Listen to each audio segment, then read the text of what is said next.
बोलिए श्री सत्यनारायण भगवान की जय। आज हम आपको श्री सत्यनारायण भगवान की कथा के बारे में संपूर्ण जानकारी दे रहे हैं। तो सुनिए श्री सत्यनारायण भगवान की संपूर्ण कथा। शिव शक्ति नारायणी माता मंदिर सेवा समिति के पुजारी पंडित ललित जी के श्री सत्यनारायण कथा। पहला अध्याय। एक समय की बात है, नैमिषारण्य तीर्थ में शौनक आदि 88,000 ऋषियों ने श्री सूत जी से पूछा, हे प्रभु, इस कलयुग में वेद विद्या रहित मनुष्य को प्रभु भक्ति किस प्रकार मिल सकती है तथा उनका उद्धार कैसे होगा? हे मुनिश्रेष्ठ, कोई ऐसा तप बताइए जिससे थोड़े समय में ही पुण्य मिले और मनवांछित फल भी मिल जाए। इस प्रकार की कथा सुनने की हम इच्छा रखते हैं। सर्व शास्त्रों के ज्ञाता सूत जी बोले, हे वैष्णव में पूज्य, आप सभी ने प्राणियों के हित की बात पूछी है, इसलिए मैं एक ऐसे श्रेष्ठ व्रत को आप लोगों को बताऊंगा जिसे नारद जी ने लक्ष्मी नारायण जी से पूछा था और लक्ष्मीपति ने मुनि श्रेष्ठ नारद जी से कहा था। आप सब इसे ध्यान से सुनिए। एक समय की बात है, योगीराज नारद जी दूसरों के हित की इच्छा लिए अनेकों लोकों में घूमते हुए मृत्यु लोक में आ पहुंचे। यहां उन्होंने अनेक योनियों में जन्मे प्राय सभी मनुष्यों को अपने कर्मों द्वारा अनेकों दुखों से पीड़ित देखा। उनका दुख देख नारद जी सोचने लगे कि कैसा यत्न किया जाए जिसके करने से निश्चित रूप से मानव के दुखों का अंत हो जाए। इसी विचार पर मनन करते हुए वह विष्णु लोक में गए। वहां देवों के देव ईश नारायण की स्तुति करने लगे, जिनके हाथों में शंख, चक्र, गदा और पद्म थे। गले में वरमाला पहने हुए थे। स्तुति करते हुए नारद जी बोले, हे भगवान, आप अत्यंत शक्ति से संपन्न हैं। मन तथा वाणी भी आपको नहीं पा सकती। आपका आदि, मध्य तथा अंत नहीं है। निर्गुण स्वरूप सृष्टि के कारण भक्तों के दुखों को दूर करने वाले हैं। आपको मेरा नमस्कार है। नारद जी की स्तुति सुन विष्णु भगवान बोले, हे मुनिश्रेष्ठ, आपके मन में क्या बात है? आप किस काम के लिए पधारे हैं, उसे निसंकोच कहो। इस पर नारद मुनि बोले कि मृत्यु लोक में अनेक योनियों में जन्मे मनुष्य अपने कर्मों के द्वारा अनेकों दुख से दुखी हो रहे हैं। हे नाथ, आप मुझ पर दया रखते हैं तो बताइए कि वह मनुष्य थोड़े प्रयास से ही अपने दुखों से कैसे छुटकारा पा सकते हैं? श्री हरि बोले, हे नारद, मनुष्यों की भलाई के लिए तुमने बहुत अच्छी बात पूछी है, जिसके करने से मनुष्य मोह से छूट जाता है। वह बात मैं कहता हूं, उसे सुनो। स्वर्गलोक व मृत्युलोक दोनों में एक दुर्लभ उत्तम व्रत है जो पुण्य देने वाला है। आज प्रेमवश होकर मैं उसे तुमसे कहता हूं। श्री सत्यनारायण भगवान का यह व्रत अच्छी तरह विधान पूर्वक करके मनुष्य तुरंत ही यहां सुख भोग कर मरने पर मोक्ष पाता है। श्री हरि के वचन सुन नारद जी बोले, उस व्रत का फल क्या है? उसका विधान क्या है? यह व्रत किसने किया था? इस व्रत को किस दिन करना चाहिए? सभी कुछ विस्तार से बताएं। नारद की बात सुनकर श्री हरि बोले, दुख व शोक को दूर करने वाला, यह सभी स्थानों पर विजय दिलाने वाला, मानव को भक्ति व श्रद्धा के साथ शाम को श्री सत्यनारायण की पूजा धर्म परायण होकर ब्राह्मण व बंधुओं के साथ करनी चाहिए।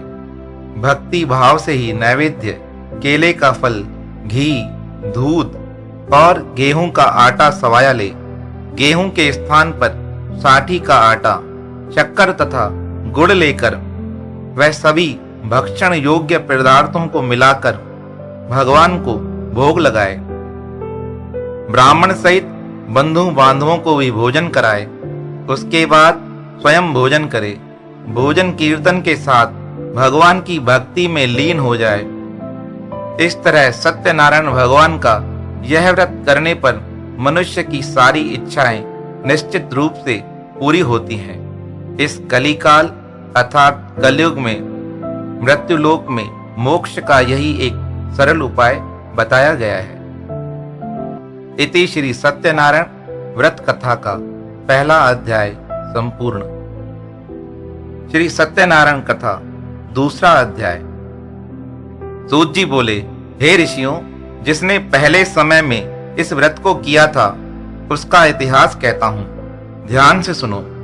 सुंदर काशीपुरी नगरी में एक अत्यंत निर्धन ब्राह्मण रहता था।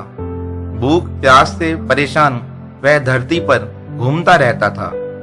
ब्राह्मणों से प्रेम करने वाले भगवान ने एक दिन ब्राह्मण का वेश धारण कर उसके पास जाकर पूछा, हे विप्र, नित्य दुखी होकर तुम पृथ्वी पर क्यों घूमते हो? दीन ब्राह्मण बोला, मैं निर्धन ब्राह्मण हूं, भिक्षा के लिए धरती पर घूमता हूं। हे भगवान, यदि आप इसका कोई उपाय जानते हो बताइए। वृद्ध ब्राह्मण कहता है कि सत्यनारायण भगवान मनोवांछित फल देने वाले हैं, इसलिए तुम उनका पूजन करो। इसे करने से मनुष्य सभी दुखों से मुक्त हो जाता है। वृद्ध ब्राह्मण बनकर आए सत्यनारायण भगवान उस निर्धन ब्राह्मण को व्रत का सारा विधान बताकर अंतर ध्यान हो गए। ब्राह्मण मन ही मन सोचने लगा कि जिस व्रत को वृद्ध ब्राह्मण करने को कह गया है, मैं उसे जरूर करूंगा। यह निश्चय करने के बाद उसे रात में नींद नहीं आई। वह सवेरे उठकर सत्यनारायण भगवान के व्रत का निश्चय कर भिक्षा के लिए चला गया। उस दिन निर्धन ब्राह्मण को भिक्षा में बहुत धन मिला, जिससे उसने बंधु बांधवों के साथ मिलकर श्री सत्यनारायण भगवान का व्रत संपन्न किया। भगवान सत्यनारायण का व्रत संपन्न करने के बाद वह निर्धन ब्राह्मण सभी दुखों से छूट गया और अनेक प्रकार की संपत्तियों से युक्त हो गया। उसी समय से यह ब्राह्मण हर मास इस व्रत को करने लगा। इस तरह से सत्यनारायण भगवान के व्रत को जो मनुष्य करेगा वह सभी प्रकार के पापों से छूटकर मोक्ष को प्राप्त होगा। जो मनुष्य इस व्रत को करेगा वह भी सभी दुखों से मुक्त हो जाएगा। सूत जी बोले, इस तरह नारद जी से श्री नारायण का कहा हुआ श्री सत्यनारायण व्रत मैंने तुमसे कहा। हे विप्रो, मैं अब और क्या कहूं? ऋषि बोले, हे मुनिवर, संसार में उस विप्र से सुनकर किस किस ने इस व्रत को किया है, हम सब इस बात को सुनना चाहते हैं। इसके लिए हमारे मन में श्रद्धा का भाव है। सूत जी बोले, हे मुनियों, जिस जिसने इस व्रत को किया है वह सब सुनो। एक समय वही विप्र धन व ऐश्वर्यों के अनुसार अपने बंधु बांधवों के साथ इस व्रत को करने को तैयार हुआ। उसी समय एक लकड़ी बेचने वाला बूढ़ा आदमी आया और लकड़ियों को बाहर रखकर अंदर ब्राह्मण के घर गया। प्यास से दुखी वह लकड़हारा उनको व्रत करते देख विप्र को नमस्कार कर पूछने लगा कि आप यह क्या कर रहे हैं तथा इसके करने से क्या फल मिलेगा, कृपया मुझे भी बताएं। ब्राह्मण ने कहा कि सब मनोकामनाओं को पूर्ण करने वाला यह सत्यनारायण भगवान का व्रत है। इनकी कृपा से ही मेरे घर में धन धान्य आदि की वृद्धि हुई है। विप्र से सत्यनारायण व्रत के बारे में जानकर लकड़हारा बहुत प्रसन्न हुआ। चरणामृत लेकर वह प्रसाद खाने के बाद वह अपने घर गया। लकड़हारे ने मन में संकल्प किया कि आज लकड़ी बेचने से जो धन मिलेगा उसी से श्री सत्यनारायण भगवान का उत्तम व्रत करूंगा। मन में इस विचार को ले बूढ़ा आदमी सिर पर लकड़ियां रख उस नगर में बेचने गया जहां धनी लोग ज्यादा रहते थे। उस नगर में उसे अपनी लकड़ियों का दाम पहले से 4 गुना अधिक मिला। वृद्ध प्रसन्नता के साथ दाम लेकर केले, शक्कर, घी, दूध, दही और गेहूं का आटा ले और सत्यनारायण भगवान के व्रत की अन्य सामग्रियां लेकर अपने घर गया। वहां उसने अपने बंधु बांधवों को बुलाकर विधि विधान में सत्यनारायण भगवान का पूजन और व्रत किया। इस व्रत के प्रभाव से वह बूढ़ा लकड़हारा धन, पुत्र आदि से युक्त होकर संसार के समस्त सुख भोग कर अंत काल में बैकुंठ धाम चला गया। इति श्री सत्यनारायण व्रत कथा का दूसरा अध्याय संपूर्ण। श्री सत्यनारायण कथा तीसरा अध्याय। सूत जी बोले, हे श्रेष्ठ मुनियों, अब आगे की कथा कहता हूँ। पहले समय में उल्कामुख नाम का एक बुद्धिमान राजा था। वह सत्यवक्ता और जितेंद्रिय था। प्रतिदिन देव स्थानों पर जाता और निर्धनों को धन देकर उनके कष्ट दूर करता था। उसकी पत्नी कमल के समान मुख वाली तथा सती साध्वी थी। भद्रशिला के नदी के तट पर उन दोनों ने श्री सत्यनारायण भगवान का व्रत किया। उसी समय साधु नाम का एक वैश्य आया। उसके पास व्यापार करने के लिए बहुत सा धन था। राजा को व्रत करता देख वह विनय के साथ पूछने लगा, हे राजन, भक्ति भाव से पूर्ण होकर आप यह क्या कर रहे हैं? मैं सुनने की इच्छा रखता हूँ, आप मुझे बताएं। राजा बोला, हे साधु, अपने बंधु बांधवों के साथ पुत्रादि की प्राप्ति के लिए एक महाशक्तिमान श्री सत्यनारायण भगवान का व्रत व पूजन कर रहा हूँ। राजा के वचन सुन साधु आदर से बोला, हे राजन, मुझे इस व्रत का सारा विधान कहिए। आपके कथनानुसार मैं भी इस व्रत को करूंगा।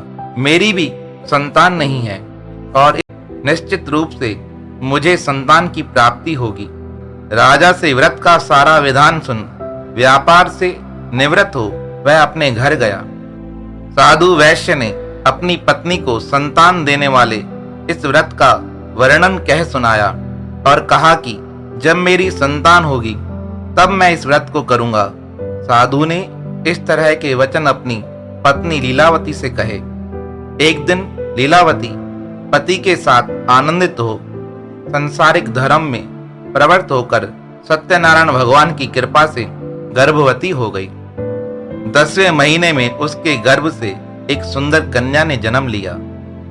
दिनों दिन वह ऐसे बढ़ने लगी जैसे कि शुक्ल पक्ष का चंद्रमा बढ़ता है। माता पिता ने अपनी कन्या का नाम कलावती रखा। एक दिन लीलावती ने मीठे शब्दों में अपने पति को याद दिलाया कि आपने सत्यनारायण भगवान के जिस व्रत को करने का संकल्प किया था उसे करने का समय आ गया है। आप इस व्रत को करिए।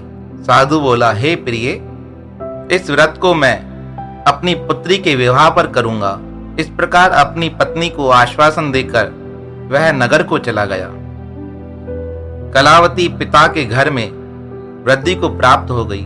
साधु ने एक बार नगर में अपनी कन्या को सखियों के साथ खेलता देख तुरंत दूत को बुलाया और कहा कि मेरी कन्या विवाह के योग्य हो गई है और तुम इसके लिए योग्य वर देख कर आओ। साधु की बात सुनकर दूत कंचन नगर में पहुंचा और वहां देखभाल कर लड़की के सुयोग्य वाणिक पुत्र को ले आया। सुयोग्य लड़के को देख साधु ने बंधु बांधवों को बुलाकर अपनी पुत्री का विवाह उस वणिक पुत्र के साथ करा दिया। लेकिन दुर्भाग्य की बात यह कि साधु ने अभी भी सत्यनारायण भगवान का व्रत नहीं किया। इस पर श्री भगवान क्रोधित हो गए और श्राप दिया कि साधु को अत्यधिक दुख मिले। अपने कार्य में कुशल साधु बनिया जमाई को लेकर समुद्र के पास स्थित होकर रत्नसारपुर नगर में गया। वहां जाकर दामाद और ससुर चंद्रकेतु राजा के नगर में व्यापार करने लगे। एक दिन भगवान सत्यनारायण की माया से एक चोर राजा का धन चुराकर भाग रहा था। उसने राजा के सिपाहियों को अपना पीछा करते देख चुराया हुआ धन वहां रख दिया जहां साधु अपने जमाई के साथ ठहरा हुआ था। राजा के सिपाहियों ने साधु वैश्य के पास राजा का धन पड़ा देखा तो वह ससुर जमाई दोनों को बांधकर प्रसन्नता के साथ राजा के पास ले आए और कहा कि इन दोनों चोरों को हमने पकड़ लिया है, आप आगे की कार्यवाही की आज्ञा दें। राजा की आज्ञा से उन दोनों को कठिन कारावास में डाल दिया गया और उनका सारा धन भी उनसे छीन लिया गया। श्री सत्यनारायण भगवान के श्राप से साधु की पत्नी भी बहुत दुखी हुई। घर में जो धन रखा था उसे चोर चुरा के ले गए। शारीरिक तथा मानसिक पीड़ा और भूख प्यास से अति दुखी हो अन्न की चिंता से कलावती एक दिन किसी ब्राह्मण के घर गई। वहां उसने श्री सत्यनारायण भगवान का व्रत होते देखा। फिर कथा सुनी और प्रसाद ग्रहण कर वह रात को घर वापस आई। माता ने कलावती से पूछा, हे पुत्री, तुम अब तक कहाँ थी और तेरे मन में क्या है? कलावती ने अपनी माता से कहा, हे माता, मैंने एक ब्राह्मण के घर में श्री सत्यनारायण भगवान का व्रत देखा। कन्या के वचन सुन लीलावती भगवान के पूजन की तैयारी करने लगी। लीलावती ने परिवार व बंधुओं सहित सत्यनारायण भगवान का पूजन किया और उनसे वर मांगा कि मेरे पति तथा जमाई शीघ्र घर आ जाएं। साथ ही यह प्रार्थना की, हम सबका अपराध क्षमा करें। श्री सत्यनारायण भगवान इस व्रत से संतुष्ट हो गए और राजा चंद्रकेतु को सपने में दर्शन देकर कहा, हे राजन, तुम उन दोनों वैश्यों को छोड़ दो और तुमने उनका जो धन लिया है उसे वापस कर दो। अगर ऐसा नहीं किया तो मैं तुम्हारा धन, राज्य व संतान सभी को नष्ट कर दूंगा। राजा को यह सब कहकर वह अंतर्ध्यान हो गए। प्रातःकाल सभा में राजा ने अपना सपना सुनाया। फिर बोले कि वणिक पुत्रों को कैद से मुक्त कर सभा में ले आओ। दोनों ने आते ही राजा को प्रणाम किया। राजा मीठी वाणी में बोला, हे महानुभाव, भाग्यवश ऐसा कठिन दुख तुम्हें प्राप्त हुआ है, लेकिन अब तुम्हें कोई भय नहीं है। ऐसा कहकर राजा ने उन दोनों को नए वस्त्र आभूषण पहनाए। जितना धन उनका लिया था उससे दुगना धन वापस कर दिया। दोनों वैश्य अपने घर को चल दिए। इति श्री सत्यनारायण व्रत कथा का तीसरा अध्याय संपूर्ण। श्री सत्यनारायण कथा चौथा अध्याय। सूत जी बोले, वैश्य ने मंगलाचार कर अपनी यात्रा आरंभ की और अपने नगर की ओर चलने लगे। उनके थोड़ी दूर जाने पर एक दंडी वेशधारी श्री सत्यनारायण ने उनसे पूछा, हे साधु, तेरी नाव में क्या है? वणिक हंसता हुआ बोला, हे दंडी, आप क्यों पूछते हो? क्या धन लेने की इच्छा है? मेरी नाव में तो बेल व पत्ते भरे हुए हैं। वैश्य के कठोर वचन सुन भगवान बोले, तुम्हारा वचन सत्य हो। दंडी ऐसे वचन कह वहां से दूर चले गए और दूर जाकर समुद्र के किनारे पर बैठ गए।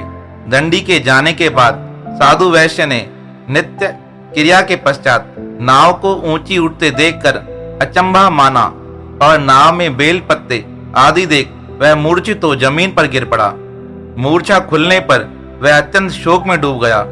तब उसका दामाद बोला कि आप शोक न मनाएं, यह दंडी का श्राप है, इसलिए हमें उनकी शरण में जाना चाहिए, तभी हमारी मनोकामना पूरी होगी। दामाद की बात सुनकर वह दंडी के पास पहुंचा और अत्यंत भक्ति भाव नमस्कार के साथ बोला, मैंने आपसे जो जो असत्य वचन कहे थे उनके लिए मुझे क्षमा दें। ऐसा कहकर महान शोकातुर हो रोने लगा। तब दंडी भगवान बोले, हे वणिक पुत्र, मेरी आज्ञा से बार बार तुम्हें दुख प्राप्त हुआ है, तू मेरी पूजा से विमुख हुआ। साधु बोला, हे भगवान, आपकी माया से ब्रह्मा आदि देवता भी आपके रूप को नहीं जानते हैं, तब मैं अज्ञानी कैसे जान सकता हूँ? आप प्रसन्न होइए। अब मैं सामर्थ्य के अनुसार आपकी पूजा करूंगा। मेरी रक्षा करो और पहले के समान नौका में धन भर दो। साधु वैश्य के भक्ति पूर्वक वचन सुनकर भगवान प्रसन्न हो गए और उसकी इच्छा अनुसार वरदान देकर अंतर्ध्यान हो गए। ससुर जमाई जब नाव पर आए तो नाव धन से भरी हुई थी। फिर वही अपने अन्य साथियों के साथ सत्यनारायण भगवान का पूजन कर अपने नगर को चल दिए। जब नगर के नजदीक पहुंचे तो एक दूत को घर पर खबर करने के लिए भेज दिया। दूत साधु की पत्नी को प्रणाम कर कहता है कि मालिक अपने दामाद सहित नगर के निकट आ गए हैं। दूत की बात सुनकर साधु की पत्नी लीलावती ने बड़े हर्ष के साथ सत्यनारायण भगवान का पूजन कर अपनी पुत्री कलावती से कहा, मैं अपने पति के दर्शन को जाती हूँ, तू कार्य पूर्ण कर शीघ्र आ जाना। माता के ऐसे वचन सुन कलावती जल्दी में प्रसाद छोड़ अपने पति के पास चली गई। प्रसाद की अवज्ञा के कारण श्री सत्यनारायण भगवान रुष्ट हो गए और नाव सहित उसके पति को पानी में डुबा दिया। कलावती अपने पति को वहां न पाकर रोती हुई जमीन पर गिर गई। नौका को डूबा हुआ देख वह कन्या को रोता हुआ देख साधु दुखी होकर बोला, हे प्रभु, मुझसे तथा मेरे परिवार से जो भूल हुई है उसे क्षमा करें। साधु के दीन वचन सुनकर श्री सत्यनारायण भगवान प्रसन्न हो गए और आकाशवाणी हुई, हे साधु, तेरी कन्या मेरे प्रसाद को छोड़कर आई है, इसलिए उसका पति अदृश्य हो गया है। यदि वह घर जाकर प्रसाद खाकर लौटती है तो इसे इसका पति अवश्य मिलेगा। ऐसी आकाशवाणी सुनकर कलावती घर पहुंचकर प्रसाद खाती है और फिर आकर अपने पति के दर्शन करती है। उसके बाद साधु अपने बंधु बांधुओं सहित श्री सत्यनारायण भगवान का विधि विधान से पूजन करता है। इस लोक का सुख भोग कर वह अंत में स्वर्ग को जाता है। इति श्री सत्यनारायण भगवान व्रत कथा का चौथा अध्याय संपूर्ण। श्री सत्यनारायण कथा पांचवा अध्याय। सूत जी बोले, हे ऋषियों, मैं और भी एक कथा सुनाता हूं, उसे भी ध्यान पूर्वक सुनो। प्रजा पालन में लीन तुंगध्वज नाम का एक राजा था। उसने भी भगवान का प्रसाद त्याग कर बहुत ही दुख सहन किया। एक बार वन में जाकर वन पशुओं को मारकर वह बड़ के पेड़ के नीचे आया। वहां उसने ग्वालों को भक्ति भाव से अपने बंधुओं से सत्यनारायण भगवान का पूजन करते देखा। अभिमानवश राजा उन्हें देखकर भी पूजा स्थान में नहीं गया और ना ही उसने भगवान को नमस्कार किया। ग्वालों ने जब राजा को प्रसाद दिया तो उसने वह प्रसाद लेने से भी इनकार कर दिया और वह सब कुछ छोड़कर नगर को चला गया।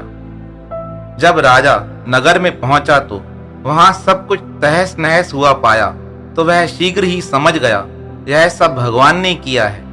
वह दोबारा ग्वालों के पास पहुंचा और विधि पूर्वक पूजा करके प्रसाद खाया तो श्री सत्यनारायण भगवान की कृपा से सब कुछ पहले जैसा हो गया। दीर्घ काल तक सुख भोगने के बाद मरणोपरांत उसे स्वर्ग लोक की प्राप्ति हुई। जो मनुष्य परम दुर्लभ इस व्रत को करेगा तो सत्यनारायण भगवान की अनुकंपा से उसे धन धान्य की प्राप्ति होगी। निर्धन धनी हो जाता है और भय मुक्त हो जीवन जीता है। संतानहीन मनुष्य को संतान सुख मिलता है। सारे मनोरथ पूर्ण होने पर मानव अंत काल में वैकुंठ धाम को जाता है। सूत जी बोले, जिन्होंने पहले इस व्रत को किया है अब उनके दूसरे जन्म की कथा कहता हूँ। वृद्ध शतानंद ब्राह्मण ने सुदामा का जन्म लेकर मोक्ष की प्राप्ति की। लक्कड़हारे ने अगले जन्म में निषाद बनकर मोक्ष प्राप्त किया। उल्कामुख नाम का राजा दशरथ होकर वैकुंठ को गए। साधु नाम के वैश्य ने मोर ध्वज बनकर अपने पुत्र को आरे से चीरकर मोक्ष पाया। महाराज तुंगध्वज ने स्वयंभू होकर भगवान में भक्ति युक्त हो कर्म कर मोक्ष पाया। इति श्री सत्यनारायण व्रत कथा का पांचवा अध्याय संपूर्ण। अगर आपको हमारी वीडियो अच्छी लगे तो इसे लाइक, शेयर और सब्सक्राइब जरूर करें।